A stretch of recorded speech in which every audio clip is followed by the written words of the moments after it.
Hola, soy Gaby Sosa, presidenta de la Fundación Claves.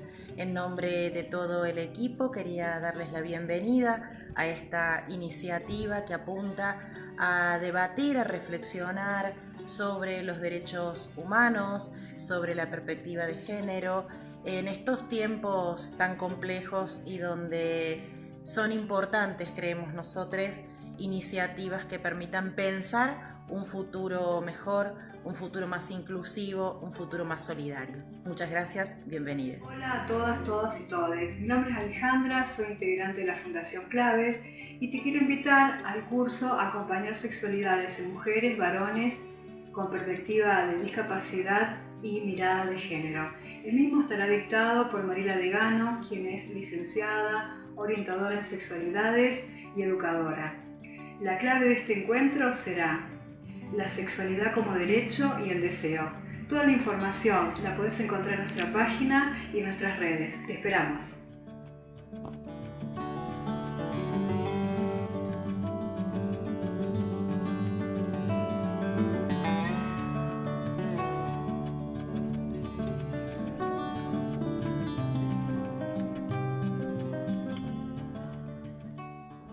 ¿Cómo están? Buenos días. Bueno, vamos a continuar en este segundo video acercándonos a definiciones, a historizar esta vez un poco la discapacidad como concepto y vamos a intentar seguir en estos procesos de derribar, de destruir estos mitos en relación a la sexualidad de las personas con alguna condición de discapacidad. Para hacer un pequeño reconto y reflexión sobre el video anterior, en donde pusimos en tensión algunas definiciones de sexualidad que quizás no son hegemónicas, definiciones de sexualidad que quizás no tengan que ver con estos modelos biologicistas de pensar y genitalistas de pensar la sexualidad. Entonces entendemos que la sexualidad nos atraviesa, que la sexualidad son todas aquellas formas de expresión humana y que de alguna manera está construida desde estas emociones, desde estos sentimientos, desde esta identidad de lo que decidimos ser, de cómo decidimos ser. Y por supuesto tiene que ver también con esta erótica, ¿no? Con estas formas de amatoria, con las diversas formas de amatorias que existen. Tan plurales es amatoria como tan plurales somos los seres humanos. Y bueno, retomando un poquito también a Foucault, pensar la sexualidad como una fuente de creación, ¿no? En base a esto, me gustaría que podamos pensar en los paradigmas, en los modelos que tienen relación con la construcción de esta conceptualización que es la discapacidad. Básicamente, cuando hablamos de discapacidad, hablamos de un término que surge o nace de una concepción del mundo no natural, ¿sí? Del mundo no biológico, y que en la historia ha venido de la mano del modelo médico, ¿sí? Sobre todo, planteando allí una grieta entre lo normal y lo anormal, ¿sí? La palabra discapacidad reduce de alguna manera la persona a puro déficit, ¿no? Hacemos mucho hincapié en aquellas ausencias, en aquellas faltantes, en aquellas invalidez, ¿no? Esas cosas que no llegan a ser completas de alguna manera. Y pone al individuo, pone al sujeto, a la sujeta, en una situación de inferioridad, ¿sí? De inferioridad no solamente en cuanto a toma de decisiones, sino a funcionalidad. Por eso la palabra discapacidad tiene inclusive hasta otra arista para ser analizada, que es la palabra capacidad. De alguna manera lo que nos viene a decir esta palabra es que es cierto, discapacidad tiene que ver con la falta de capacidad, lo que acentúa un modelo allí, ¿no? Un modelo que se llama, o una ideología que se llama capacitismo, que tiene que ver justamente con que todos debemos ser capaces de hacer algo. Y este hacer algo tiene que ver con hacerlo bien, ¿sí? No es hacerlo así nomás, sino hacerlo bien, hacerlo de forma productiva, potente, normal. Entonces, de alguna manera, esta palabra discapacidad cosifica, o sea, pone un engranaje en funcionamiento que tiene que ver justamente con los procesos de cosificación de las personas con alguna condición de discapacidad y, como decía anteriormente, lo transforma en puro déficit, ¿sí? En faltante. Dentro de estos modelos que han dictaminado de alguna manera este estigma, como dice Goffman, ¿no? El estigma viene a decirnos que las personas tienen atributos negativos y no positivos.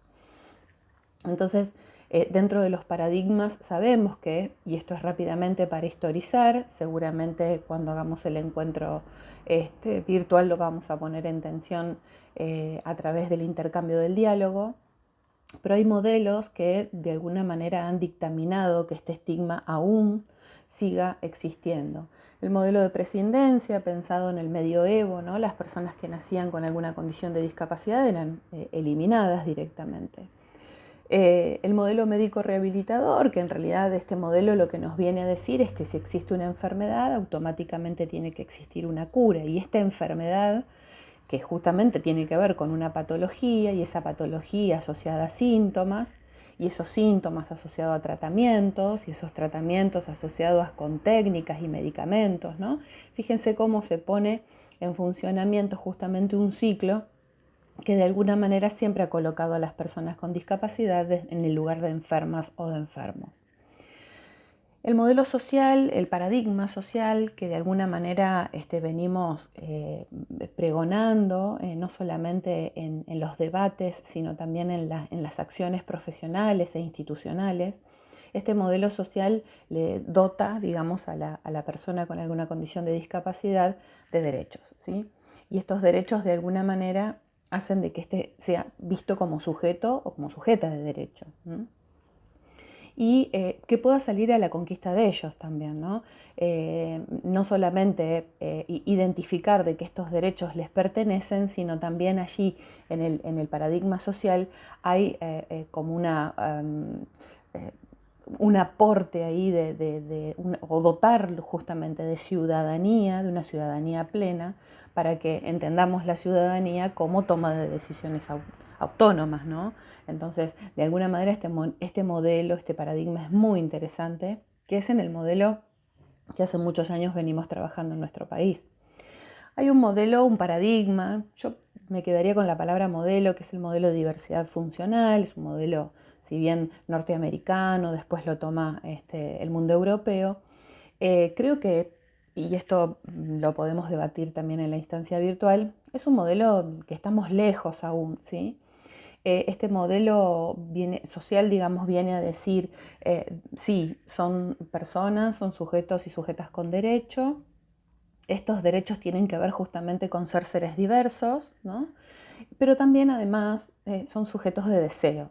Vaya interesante lo que viene a aportar este modelo de diversidad funcional, ¿no? Porque corremos de eje a la enfermedad, corremos de eje a la patología y pensamos justamente en estas personas, y en estas los digo a propósito, entre comillas, a esos otros, esas otras, como dice Carlos Escliar, como sujetos también y sujetas de deseo, propiciando obviamente una vida autónoma, una vida independiente, en donde justamente se acompañen, si es necesario, con dispositivos de apoyo, de asistencias personales, pero generando la vida más autónoma posible, ¿sí? Ahora bien, rápidamente me gustaría compartir con ustedes también qué mitos, qué creencias, qué prejuicios, qué falsas creencias, perdón, qué prejuicios siempre hemos construido, digo porque digamos que estos mitos forman parte de un imaginario social y dictaminan conductas en relación a la sexualidad con la discapacidad. Y me parece que muchos de ellos ustedes, quizás desde sus prácticas profesionales o en los entornos familiares, saben que aún existen, ¿no?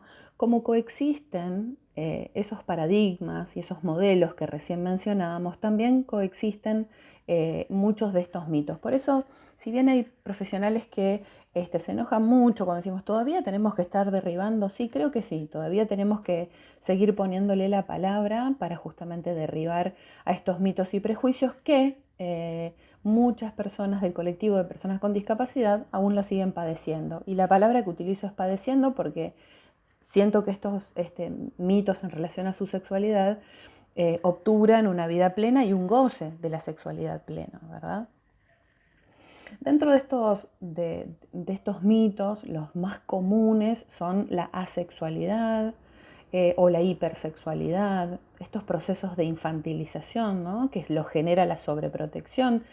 Esta sobreprotección, quiero aclarar, muchas veces es cierto que se generan dentro de los contextos familiares, pero tengamos en cuenta también de que muchas veces estos procesos de sobreprotección también son replicados en las instituciones donde las personas con discapacidad acuden, ¿no? Centros terapéuticos, centros de rehabilitación, menospreciando lo que pueden hacer, menospreciando a dónde pueden llegar, menospreciando y minimizando sus deseos, sus necesidades, ¿sí? No dando lugar a la toma de decisiones en cuanto a su cuerpo, digo sobre todo cuando pensamos en terapias de rehabilitación. Estos procesos de infantilización y de atemporalidad inclusive, ¿no? Esto de que son eternos niños y niñas, y aquí lo vemos de forma muy palpable, sobre todo en la discapacidad intelectual o cognitiva. Bueno, que otro de los mitos que la discapacidad tiene que ver con la falta de deseo sexual, cuando sabemos que el deseo sexual surge aquí en nuestro cerebro, que no son deseados, o sea que no pueden ser vistos como seres atractivos o atractivas, que no pueden tener relaciones sexuales, yo diría coitales, ¿sí? Porque puntualmente tiene que ver con eso, y me preocupa mucho este ítems, porque este mito, porque en realidad siempre que pensemos que no pueden tener relaciones coitales estamos genitalizando el deseo, ¿no? Genitalizando esto que yo proponía en el primer video, tratemos de desgenitalizar a los procesos sexuales, porque no todo, no todos los encuentros tienen que ver con el encuentro de dos órganos genitales como es el pene y como es la vulva, ¿sí? Que no todos los encuentros sexuales tienen que ver con un varón y una mujer. Entonces, de alguna manera me preocupa esto de que pensar que no pueden tener relaciones coitales y esto, ¿no? De genitalizar de alguna manera la amatoria, el placer y las distintas formas que tiene esa amatoria y ese placer de aparecer. Dentro de los tantos mitos, esto de que, bueno, no pueden ser padres, no pueden ser madres. En el último video vamos a hablar del derecho vulnerado, sobre todo a las mujeres con alguna condición de discapacidad, que ya de antemano, en pensar en su condición, muchos profesionales inclusive le sugieren no llevar adelante un embarazo. O que se toman medidas absolutamente vulnerando su derecho y las someten a procesos de esterilización, ¿sí? Bueno, hay un mito que es muy importante, sobre todo bastante arraigado en los contextos familiares, que es que no deben tener información acerca de contenido sexual o que no deben tener información acerca de educación sexual. Y en este punto me gustaría decir que las estadísticas, los porcentajes en función al acoso y al abuso sexual de personas con discapacidad, sobre todo discapacidad intelectual o cognitiva, son muy altos. Entonces, dotar de información que de alguna manera sirva de instrumento de protección desde las primeras infancias, sea cual sea la discapacidad con la que ese niño o niña haya nacido, es relevante para que en algún momento, si sufre alguna situación de abuso, de acoso, pueda decirlo, pueda informar o inclusive pueda poner sus propios límites en cuanto al acceso a su cuerpo. Recordemos que las personas con discapacidad, que las poseen desde el nacimiento, son terapizados de muy niños o niñas, y de alguna manera esos accesos al cuerpo, este cuerpo más público, ¿no? Por las terapias a las cuales son sometidos, me parece que allí hay un dato importante del por qué dotar de información acerca de cómo cuidar ese cuerpo, quién puede acceder a él, en qué momento, ¿sí? Cuándo puedo estar desnudo, cuándo no, quién me puede ver, quién me puede besar, quién me puede tocar. Me parece que todas estas cosas que tienen que ver con la educación en sexualidades son importantes. Tenemos una herramienta indispensable para ello, que es la Ley de Educación Sexual Integral. Entonces, para ir cerrando este segundo video, entendamos por favor que la ausencia de determinados órganos no significa la ausencia de emociones, no significa la ausencia de deseo y de placer. La imposibilidad de moverse, por ejemplo, tampoco representa la imposibilidad de sentir, ¿sí? De percibir el mundo o de percibirlo de otra forma, ¿sí? Pensando en las neurodiversidades, ¿no? ¿Cuántas formas de percibir el mundo existen y tenemos? Y que la presencia quizás de una deformidad o de una amputación no significa la ausencia de ese deseo, ¿sí? No comprender, y digo esto en función muchas veces de la discapacidad intelectual, no comprender acabadamente la dimensión de un coito, ¿no? De ese encuentro más coital, no significa de que alguien no pueda tomarse de la mano o darse un beso o acariciarse o mirarse, ¿sí? Porque muchas veces el cuerpo se expresa por encima de las palabras. Entonces creo que de alguna manera derribar, por supuesto que los profesionales tenemos un compromiso enorme en seguir derribando estos mitos desde el hacer profesional diario, y creo que derribando estos mitos vamos a lograr, y me gustaría citar a Gail Rubin en este caso, cuando ella menciona estos 3 conceptos que tienen que ver con derribar estos mitos. Aparecerá por fin la democratización del deseo, aparecerá por fin una ciudadanía sexuada plena y aparecerá por fin una justicia erótica.